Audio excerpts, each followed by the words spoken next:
Hi അസ്സലാമു അലൈക്കും welcome back. ഇന്നത്തെ വീഡിയോ എൻ്റെ ഒരു ഡേ ഇൻ മൈ ലൈഫാണ്. ഗാർഡനും കാണിക്കുന്നുണ്ട്.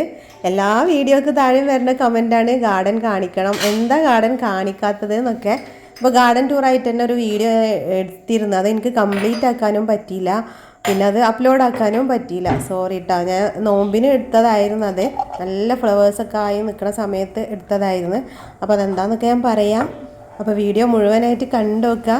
വീഡിയോ ഇഷ്ടമായാൽ ലൈക്ക് ചെയ്യാനും കമൻറ്റ് ചെയ്യാനും മറക്കരുത്. സബ്സ്ക്രൈബ് ചെയ്യാതെ ആരെങ്കിലും കാണുന്നുണ്ടെങ്കിൽ ഒന്ന് സബ്സ്ക്രൈബ് ചെയ്ത് സപ്പോർട്ട് ചെയ്യാനും കൂടെ മറക്കരുത്. അപ്പോൾ രാവിലെ കിച്ചണിലെത്തി കുറച്ച് വെജിറ്റബിൾസൊക്കെ തലേന്ന് കട്ട് ചെയ്ത് വെച്ചിട്ടുണ്ടായിരുന്നു ഫ്രിഡ്ജിൽ. അതൊക്കെ എടുത്ത് പുറത്ത് വെച്ച്, സ്കൂളില്ലാത്തതുകൊണ്ട് തന്നെ തലേന്ന് ഇപ്പോൾ കട്ട് ചെയ്ത് വെക്കലൊന്നുമില്ല. എന്നാലും വീഡിയോ എടുക്കുമ്പോൾ കുറച്ച് നേരത്തെ നമ്മൾ കിച്ചണിലെത്തണം. അപ്പോൾ പിന്നെ വെജിറ്റബിൾസൊക്കെ കട്ട് ചെയ്ത് വെക്കുകയാണെങ്കിൽ എളുപ്പമാവുമല്ലോ, അങ്ങനെ കട്ട് ചെയ്ത് വെച്ചതാണ്. പിന്നെ ഒഴിഞ്ഞ ബോട്ടിൽസൊക്കെ കഴുകി വെച്ചിട്ടുണ്ടായിരുന്നു, അത് ഉണങ്ങി. അപ്പോൾ അതിലൊക്കെ ഒന്ന് റീഫിൽ ചെയ്ത് കൊടുക്കുകയാണ്. ഈ ചില്ല് പാത്രങ്ങളിൽ മസാലകളും സ്പൈസസൊക്കെ ഇട്ട് വെച്ചിരിക്കുന്നത് കാണാൻ നല്ല രസമാണ്. അത് ഫില്ല് ചെയ്ത് കൊടുക്കുമ്പോഴൊക്കെ അങ്ങനെയൊക്കെ കാണുന്നത് എനിക്ക് ഭയങ്കര ഇഷ്ടമാണ്. പിന്നെ അത് നമുക്ക് ക്ലീൻ ചെയ്യാനും ഈസിയാണ്, സാധനങ്ങൾ എടുക്കാനും എളുപ്പമാണ്. നല്ല കളർഫുള്ളായിട്ട് പല കളറിൽ മസാലകളൊക്കെ ഇങ്ങനെ ഇരിക്കുമ്പോൾ ഓരോ സാധനം എന്താണെന്ന് നമുക്ക് വേഗം എടുക്കാമല്ലോ. ഉച്ചത്തേക്ക് ലഞ്ചിന് ചേന പപ്പായ കറിയാണ്. അപ്പോൾ അതൊക്കെ ഒന്ന് കട്ട് ചെയ്ത് വെച്ച്, വെജിറ്റബിൾസിൻ്റെ വേസ്റ്റൊക്കെ ഞാൻ കമ്പോസ്റ്റ് ഉണ്ടാക്കാൻ വേണ്ടിയിട്ടാണ് കേട്ടോ വെക്കൽ. അപ്പോൾ അത് എങ്ങനെ ഉണ്ടാക്കാമെന്നൊക്കെ ഉള്ളത് കമ്പോസ്റ്റ് ആയിക്കഴിഞ്ഞാൽ സ്റ്റെപ്പായിട്ട് ഞാൻ കാണിച്ചു തരുന്നുണ്ട്. ഇപ്പോൾ വോയിസ് കൊടുക്കുമ്പോൾ ഭയങ്കര കുറേ അതിൽ വീഡിയോ ചെയ്തിട്ട്, അപ്പോൾ വോയിസ് ഓവർ ചെയ്യുമ്പോൾ ഇങ്ങനെ തെറ്റി പോവാം. അപ്പോൾ നമുക്കിന്ന് ബ്രേക്ക്ഫാസ്റ്റിന് പൊരിച്ച പത്തിരിയും ബീഫാണ്. ബീഫൊക്കെ ഞാൻ ഇന്നലെ വേവിച്ച് വെച്ചിട്ടുണ്ടായിരുന്നു. ലഞ്ചിനും ബീഫ് തന്നെയാണ് എടുക്കുന്നത്. അപ്പോൾ ലഞ്ചിന് നല്ല ഡ്രൈ ഫ്രൈ ആക്കി എടുക്കുകയും ചെയ്യാം. പിന്നെ പൊരിച്ച പത്തിരിയിലേക്ക് സവാളയും തക്കാളിയൊക്കെ ഒന്ന് വഴറ്റി ഒന്ന് സെറ്റാക്കി വെച്ചിട്ടുണ്ട് കേട്ടോ കറി. പിന്നെ കഴിഞ്ഞ വ്ളോഗിന് നിങ്ങൾ തന്ന സപ്പോർട്ടിന് ഒരുപാട് താങ്ക്സ് ഉണ്ട്. കുറേ നല്ല നല്ല കമൻസും ഉണ്ടായിരുന്നു. ഇപ്പോഴും നമ്മളെ സബ്സ്ക്രൈബേഴ്സിലേക്ക് വീഡിയോ എത്തിക്കൊണ്ടിരിക്കണുള്ളൂ. നമ്മളൊരു വർഷം ഒരു ബ്രേക്ക് വന്നല്ലോ, അതുകൊണ്ടാണ് എനിക്ക് വെയിറ്റിംഗ് ആയിരുന്നു. പിന്നെ വീഡിയോ ഉണ്ടോയെന്ന് എപ്പോഴും നോക്കും, വീഡിയോ കാണാതായിട്ട് പിന്നെ ചാനൽ നെയിം വരെ മറന്നു പോയി എന്നൊക്കെ കമൻറ്റ് ഉണ്ടായിരുന്നു. അപ്പോൾ നിങ്ങൾ ലൈക്ക് ചെയ്യാൻ മറന്നവർ ഇപ്പോൾ തന്നെ ഒരു ലൈക്ക് ഇടട്ടോ. നിങ്ങളെ ലൈക്കും കമൻറ്റൊക്കെ ഉണ്ടെങ്കിൽ നമ്മളെ വീഡിയോ മറ്റുള്ളവരിലും കൂടെ എത്തുള്ളൂ.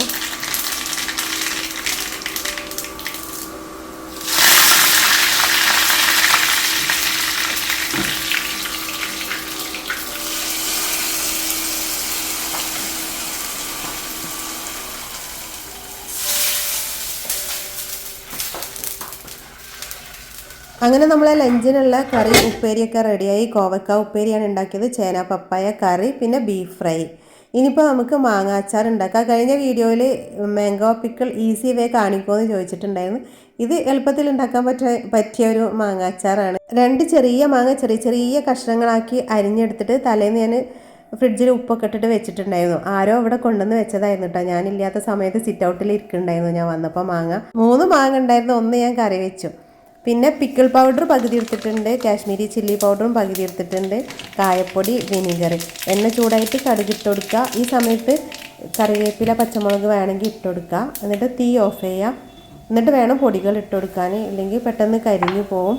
ഇനി ആവശ്യത്തിന് വിനീഗർ ഒഴിച്ചു കൊടുക്കുക കേട്ടോ. മാങ്ങൻ്റെ പുളിക്കനുസരിച്ച് വിനീഗർ ഒഴിച്ചു കൊടുക്കുക. പിന്നെ കുറച്ച് വെള്ളം കൂടെ ഒഴിച്ചിട്ട് നല്ലോണം തിളപ്പിച്ചെടുക്കണം. നമ്മൾ വെള്ളം ഒഴിച്ചു കൊടുക്കുന്നതല്ലേ, അപ്പോൾ നല്ലോണം തിളപ്പിച്ചെടുക്കണം. ഇത് കുറേ ദിവസം വെക്കാൻ വേണ്ടിയിട്ടുള്ളൊരു അച്ചാറൊന്നുമല്ല, കുറച്ചല്ലേ ഉള്ളൂ. 2 ചെറിയ മാങ്ങ ഇട്ടതാ, അപ്പോൾ പെട്ടെന്ന് തീരും ചെയ്യും. അപ്പോൾ ഇത് നമുക്ക് എളുപ്പം ഉണ്ടാക്കാം. മാങ്ങയൊക്കെ വീട്ടിലുണ്ടെങ്കിൽ 2 എണ്ണം പൊട്ടിച്ച് വന്നിട്ട് ഈസി ആയിട്ട് ഉണ്ടാക്കാൻ പറ്റുന്ന അച്ചാർ. ഇനി നമുക്ക് മാങ്ങ ഇട്ട് കൊടുക്കാം. മാങ്ങ ഇട്ട് കൊടുത്തിട്ട് പിന്നെ അധികം തിളക്കൊന്നും വേണ്ട. കായപ്പൊടി ചേർത്ത് കൊടുക്കുക. പിന്നെ കടുക് ഒന്ന് ചതച്ചിട്ട് അതും കൂടെ ഞാൻ ചേർത്ത് കൊടുക്കുന്നുണ്ട്. കടുക് ചതച്ചത് 1 ടീസ്പൂൺ ഇട്ട് കൊടുക്കുക. അച്ചാർ കേടാവാതിരിക്കാൻ നമ്മൾ നനഞ്ഞ സ്പൂണൊക്കെ ഇട്ടിട്ട് അച്ചാറൊക്കെ എടുക്കാതെ ശ്രദ്ധിച്ചാൽ മതി. കുട്ടികളൊക്കെ ചിലപ്പോൾ നനഞ്ഞ സ്പൂണൊക്കെ ഇട്ട് എടുക്കില്ല, അപ്പോഴാണ് വേഗം അച്ചാർ പൂപ്പലൊക്കെ വന്ന് പോണത്. ഇനിയിപ്പോൾ കുറച്ച് പഞ്ചസാരയും കൂടെ ഇട്ട് കൊടുക്കട്ടോ. ടേസ്റ്റൊക്കെ ഒന്ന് ബാലൻസ് ചെയ്യാൻ വേണ്ടിയിട്ട് കുറച്ചും കൂടി മധുരം വേണമെന്നുള്ളവർക്ക് അങ്ങനെ ഇട്ട് കൊടുക്കട്ടോ. ചിലർക്ക് അച്ചാറൊക്കെ കുറച്ചും കൂടെ മധുരമുള്ള അച്ചാറാവുമല്ലോ ഇഷ്ടം. ഞാൻ ലാസ്റ്റ് കുറച്ചും കൂടെ ഒരു 2 ടീസ്പൂണോ 3 ടീസ്പൂണും കൂടെ പഞ്ചസാര ഇട്ട് കൊടുത്തിട്ടുണ്ടായിരുന്നു. അപ്പോഴാണ് നല്ലൊരു ടേസ്റ്റായത്. പുളിയും മധുരമൊക്കെ നല്ല ബാലൻസായി വന്നത്. ഇപ്പോൾ നമ്മൾ അച്ചാറും ബീഫ് ഫ്രൈ ഒക്കെ റെഡി ആയിട്ടുണ്ട്. ഇനി താഹക്ക് കൊണ്ടുപോകാനുള്ള ചോറും കൂടെ പാത്രത്തിലാക്കി പൊരിച്ച പത്തിരി ബാക്കിയുള്ളതും കൂടെ ഒന്ന് പാത്രത്തിലാക്കി വെക്കുകയാണ്. ഇത് ഉള്ളിൽ നല്ല സോഫ്റ്റും പുറത്ത് നല്ല ക്രിസ്പി ആയിട്ടുള്ള അടിപൊളി പൊരിച്ച പത്തിരിയാണ്. എല്ലാവർക്കും അറിയുന്നതല്ല റെസിപ്പി എന്ന് വിചാരിച്ചിട്ടാണ് കാണിക്കാതിരുന്നത്. ഇനി ആർക്കെങ്കിലും വേണമെങ്കിൽ കമൻറ്റിൽ ചോദിച്ചാൽ മതി. പൊടിപ്പിക്കാനുള്ള അരി ഗോതമ്പൊക്കെ കഴുകി വെച്ചിട്ടുണ്ടായിരുന്നു. ഗോതമ്പിലേക്ക് ഞാൻ 1.5 കിലോ ഓട്സും കൂടെ ഇട്ട് കൊടുത്തിട്ടുണ്ട്. 5 കിലോ ഗോതമ്പുണ്ട്. ഇവിടെ കുറച്ച് ഓട്സ് ഉണ്ടായിരുന്നു. നമ്മൾ രാത്രിയിൽ ഓട്സ് കഴിക്കലുണ്ട്. അപ്പോൾ റോൾഡ് ഓട്സാണ് അധികം കഴിക്കുക. പിന്നെ ഉപ്പുമാവൊക്കെ ഉണ്ടാക്കാൻ വേണ്ടിയിട്ട് കൊടുന്ന് വെച്ച കുറച്ച് ഓട്സ് ഉണ്ടായിരുന്നു.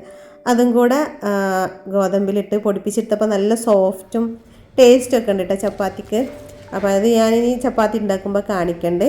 അങ്ങനെ മുറ്റത്ത് നിൽക്കുമ്പോഴാണ് നമ്മളെ പേരക്ക പഴുത്ത് നിൽക്കുന്നത് കണ്ട്. പേരക്കൊന്നും പഴുത്തിട്ട് കിട്ടലേ ഇല്ല.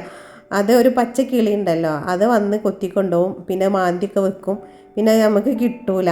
ഇത് നമ്മളെ റംബുട്ടാനാണ്. റംബുട്ടാൻ കുറേ കൊഴിഞ്ഞു പോവും. നല്ല വെയിലും ചൂടൊക്കെ അല്ലേ. അപ്പോൾ നമ്മൾ എത്ര നനച്ചു കൊടുത്താലും കുറേ കൊഴിഞ്ഞു പോവും. പൂവിട്ട് കഴിഞ്ഞിട്ടുണ്ടെങ്കിൽ നമ്മൾ നല്ലോണം നനച്ചു കൊടുക്കണം. എന്നാലും കുറേ കൊഴിഞ്ഞു പോവും. പിന്നെ കുറച്ച് സമയം ഞാനൊന്ന് റെസ്റ്റ് എടുക്കും. ഈ സമയത്ത് ഉമ്മാനൊന്ന് കോൾ ചെയ്യും. പിന്നെ കുറച്ച് നേരം ഒന്ന് വാട്സപ്പ് കമൻറ്റിൽ റിപ്ലൈ കൊടുക്കുക. അങ്ങനെയൊക്കെ കുറച്ച് ടൈം ഒന്നിരിക്കും. പിന്നെ ബാക്കി കിച്ചണിലെ ക്ലീനിങ്ങും പരിപാടികളൊക്കെ കഴിഞ്ഞ് പിന്നെ മാംഗോ പുഡിങ്ങിൻ്റെ റെസിപ്പി വേണമെന്ന് കുറേ പേര് ചോദിച്ചിട്ടുണ്ടായിരുന്നു. ഞാൻ ആ വീഡിയോ അപ്ലോഡ് ചെയ്തിട്ടുണ്ട്. കുറച്ച് പേരൊക്കെ കണ്ടിട്ടുള്ളൂ. കാണാത്തവർ കണ്ടോക്കിക്കോ. നല്ല ടേസ്റ്റ് ആയിട്ടുള്ള ക്രീമി ആയിട്ടുള്ള അടിപൊളി പുഡിങ്ങാണ്. പിന്നെ മാംഗോ ഐസ്ക്രീമും വേറൊരു പുഡിങ്ങും ഞാൻ ചെയ്തിട്ടുണ്ട്. അതും കൂടെ വേണമെന്നുണ്ടെങ്കിൽ കമൻറ്റ് ചെയ്യണേ. അങ്ങനെ നമ്മൾ കുളിയും നിസ്കാരവും എല്ലാം കഴിഞ്ഞിട്ട് ഇനി കിച്ചണിലേക്ക് ചോറ് കഴിക്കാൻ വേണ്ടി വന്നതാണ്. അച്ചാറൊക്കെ നല്ല തണുത്തിട്ടുണ്ട്. തണുത്തതിന് ശേഷം നമുക്ക് കുപ്പിയിലാക്കി വെക്കാം.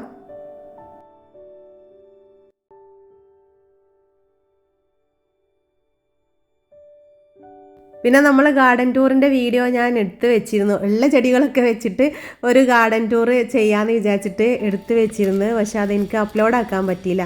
നോമ്പിൻ്റെ സമയത്താണ്. ആ സമയത്ത് നിറയെ ഫ്ലവേഴ്സ് ഉണ്ടായിരുന്നു. ബോഗൻവില്ലയും അടീനിയൊക്കെ നല്ല അടിപൊളി ഫ്ലവർ ഉണ്ടായി നിൽക്കുന്ന സമയത്താണ് എനിക്ക് വീഡിയോ എടുക്കാൻ ഇഷ്ടം. അപ്പോഴാണ് ഞാൻ വീഡിയോ ചെയ്യുള്ളൂ. അപ്പോൾ അത് എടുത്ത് വെച്ച്. പക്ഷേ എൻ്റെ മൊബൈൽ കംപ്ലൈൻ്റ് ആയി. ഇത് കണ്ട അടീനിയൊക്കെ നിറയെ ഫ്ലവറായി നിന്നിട്ടുണ്ടായിരുന്നു. നല്ല ഭംഗിയുള്ള മൾട്ടി പെറ്റൽസ് വൈറ്റും പിന്നെ ഡബിൾ ഷെയ്ഡിലൊക്കെ വരണ അടീനിയൊക്കെ നല്ല ഫ്ലവർ ചെയ്തിട്ടുണ്ടായിരുന്നു. സോറി, എൻ്റെ മൊബൈൽ കംപ്ലൈൻ്റ് ആയതുകൊണ്ടാണ് എനിക്ക് വീഡിയോ ഇടാൻ പറ്റാതിരുന്നത്. അപ്പോൾ അന്ന് എടുത്തു വെച്ച കുറച്ച് വീഡിയോസാണ് കേട്ടോ. ഇപ്പോൾ നിങ്ങൾ കാണുന്ന ഈ വീഡിയോ നിങ്ങളെപ്പോഴും ചോദിക്കണതല്ല. അപ്പോൾ ഞാൻ എന്താ ഈ ഗാർഡൻ ടൂർ കാണിക്കാത്തത് എന്ന് നിങ്ങൾ വിചാരിക്കുമല്ലോ. ഇതിൽ നിന്ന് കുറേ വീഡിയോ ഡിലീറ്റ് ആയിപ്പോയി. ഞാൻ ഫ്രൂട്ട്സിൻ്റെ ഒക്കെ വീഡിയോ ഒക്കെ ഇതിൽ ചെയ്തിട്ടുണ്ടായിരുന്നു കേട്ടോ. ബാക്കി കണ്ടോക്കിക്കോ. ഹായ്, അസ്സലാമു അലൈക്കും. ഇന്ന് നമ്മളെ ചെടികളും കാണാം, ഇഫ്താറിൻ്റെ വിശേഷങ്ങളും കാണാം. അപ്പോൾ കുറച്ച് പേര് എന്നും കമൻസിൽ ചോദിക്കലുണ്ട് ചെടികൾ കാണിക്കോ എന്ന്. ചെടികൾ എന്ന് പറഞ്ഞാൽ കാണിക്കാൻ മാത്രമുള്ളൊരു ഗാർഡനൊന്നുമില്ല. പിന്നെ ബൊഗൻവില്ല ഉള്ളത് ഞാൻ എപ്പോഴും ഇടയ്ക്കൊക്കെ വീഡിയോ ചെയ്യണതല്ലേ. പിന്നെ ഉള്ളത് കുറച്ച് അടീനിയാണ്. അത് മുമ്പ് ഞാൻ അടീനിയത്തിൻ്റെ വീഡിയോ ചെയ്തിട്ടുണ്ട്. ഈ പ്രാവശ്യം അടീനിയത്തിൽ അധികം ഫ്ലവേഴ്സ് ആയിട്ടില്ല. അതുകൊണ്ട് ഞാൻ അടീനിയത്തിൻ്റെ വീഡിയോ ചെയ്തിട്ടില്ല. കുറേ പേര് റിക്വസ്റ്റ് ചെയ്തിരുന്നു മുമ്പ് ചെയ്ത വീഡിയോൻ്റെ അടിയിലൊക്കെ ഇങ്ങനെ കാണിക്കുമോ എന്ന് ചോദിച്ചിട്ട്.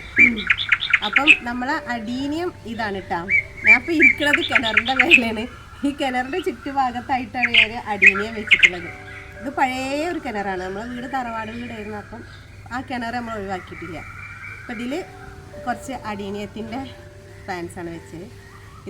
ഇത് വൈറ്റ് അടീനിയം മൾട്ടി പെറ്റൽസ് ആണ്.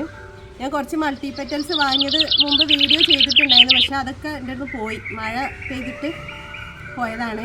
മഴ അധികം കൊള്ളിക്കരുത് എന്നാണല്ലോ പറയുക അടീനിയത്തിന്. പക്ഷേ ഞാൻ ഇതൊരു 10-12 വർഷമായിട്ട് ഉള്ള പ്ലാന്റാണ്. ഇത് മഴയത്തുനിന്ന് മാറ്റി വെക്കലൊന്നുമില്ല. മഴയും വെയിലൊക്കെ കൊണ്ട് ഇവിടെ തന്നെ ഇരിക്കുന്ന പ്ലാന്റ്സാണ്. പക്ഷേ ഈ മൾട്ടി പെറ്റൽസ് എന്തോ മഴ കൊണ്ടപ്പോൾ പോയി. അതിൽ 2 മാത്രം എനിക്ക് ബാക്കി കിട്ടിയത്. ഈ വൈറ്റും ഇവിടെ ഒരു നല്ല ഭംഗിയുള്ളൊരു പിങ്ക് കളർ ഡബിൾ ഷെയ്ഡൊക്കെ ആയിട്ട് വരുന്നുണ്ട്. നല്ല ഭംഗിയുണ്ട്. ഇത് വലിയ ഫ്ലവർ ആവും. ഇതിപ്പോൾ എന്തോ ചെറുതാണ്. പിന്നെ ഈ ഒരു കളർ നല്ല ഭംഗിയുണ്ട് ഈ ഒരു കളറ്. പിന്നെ അതിൻ്റെ ഒരു ലൈറ്റ് ഷെയ്ഡാണ്. നല്ല മൾട്ടി ഷെയ്ഡായിട്ട് വരുന്നത് തന്നെയാണിത്.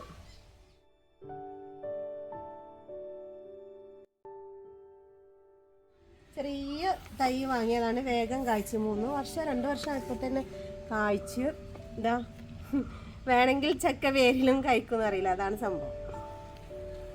അപ്പോൾ നമ്മളെ ചക്ക മാങ്ങ സീസണൊക്കെ കഴിഞ്ഞ് നോമ്പിനാണ് ചക്കക്കായത്. അപ്പോൾ വെള്ളം ഇറങ്ങാതെ ചക്ക മാങ്ങ ഒക്കെ കിട്ടുമ്പോൾ മഴൻ്റെ മുമ്പ് കിട്ടുമ്പോൾ നല്ല ടേസ്റ്റ് ആയിരിക്കുമല്ലോ. നല്ല അടിപൊളി ടേസ്റ്റുള്ള ചക്കയാണ്. മാഷാ അല്ലാ. ഇനിയിപ്പോൾ ഗാർഡൻ ടൂർ കാണിക്കാൻ പറ്റുമോ എന്നറിയില്ല. അതുകൊണ്ടാണ് ഞാൻ ഇതിൻ്റെ കൂടെ ഈ വീഡിയോൻ്റെ കൂടെ ആഡ് ചെയ്തത്.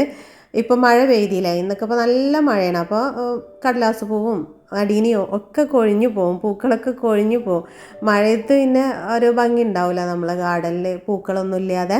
ഉള്ള ചെടികളൊക്കെ കാണിക്കണ്ടേ, ഇൻഡോർ പ്ലാന്റ്സ്, ഡൈനിങ്ങിലും ലിവിങ്ങിൽ വെച്ച പ്ലാന്റ്സ്, സിറ്റ് ഔട്ടിൽ വെച്ച പ്ലാന്റ്സ്, അതിൻ്റെ കെയറിങ്, അങ്ങനെയുള്ള വീഡിയോകളൊക്കെ വ്ളോഗിൻ്റെ കൂടെ ആഡ് ചെയ്യുന്നുണ്ട്. അപ്പോൾ അതൊക്കെ കാണാൻ താല്പര്യമുള്ളവർ കമൻറ്റ് ചെയ്തോ. നമ്മളെ മൾബറിയിൽ ഈ പ്രാവശ്യം കുറേ മൾബറി ഉണ്ടായിട്ടുണ്ട്. എല്ലാ പ്രാവശ്യവും ഉണ്ടാവും, പക്ഷെ ഒന്നും കിട്ടൂല. കുയിൽ വന്നിട്ട് എല്ലാം അടിച്ചു മാറ്റി കൊണ്ടുപോകും. ഈ പ്രാവശ്യം എന്തോ കുയിൽ എത്തിയിട്ടില്ല, അതുകൊണ്ട് കുറച്ച് അധികം മൾബറി നമുക്ക് കിട്ടി. മൾബറി കമ്പ് കുത്തി പിടിപ്പിച്ചാൽ മതി, എളുപ്പത്തിൽ തന്നെ പിടിച്ച് കിട്ടും. മഴക്കാലത്ത് കമ്പ് കുത്തിയിട്ടുണ്ടെങ്കിൽ പിന്നെ അതിനെ പ്രത്യേകിച്ച് വളം കൊടുക്കേ നനച്ച് കൊടുക്കേണ്ട ഒന്നും ആവശ്യമില്ല, അതങ്ങനെ വളർന്നോളും. നല്ല വളർന്ന് പോയിക്കോട്ടെ. കമ്പ് മൂത്ത് കഴിയുമ്പോഴാണ് നിറയെ മൾബറി ഉണ്ടാവുന്നത്. പ്രൂൺ ചെയ്ത് നിർത്തുമ്പോൾ പിന്നെയും പുതിയ കമ്പുകളല്ലേ ഉണ്ടാവുന്നത്. അപ്പോൾ മൾബറി ഉണ്ടാവൽ കുറവാണ്. അപ്പോൾ ഇന്നത്തെ വീഡിയോ എല്ലാവർക്കും ഇഷ്ടമായിട്ടുണ്ടാവുമെന്ന് വിചാരിക്കുകയാണ്. വീഡിയോ ഇഷ്ടമായാൽ ലൈക്ക് ചെയ്യാനും കമൻറ്റ് ചെയ്യാനും ഷെയർ ചെയ്യാനും മറക്കരുത്. അടുത്ത നല്ലൊരു വീഡിയോ ആയിട്ട് കാണുന്നവരേക്കും താങ്ക് യു.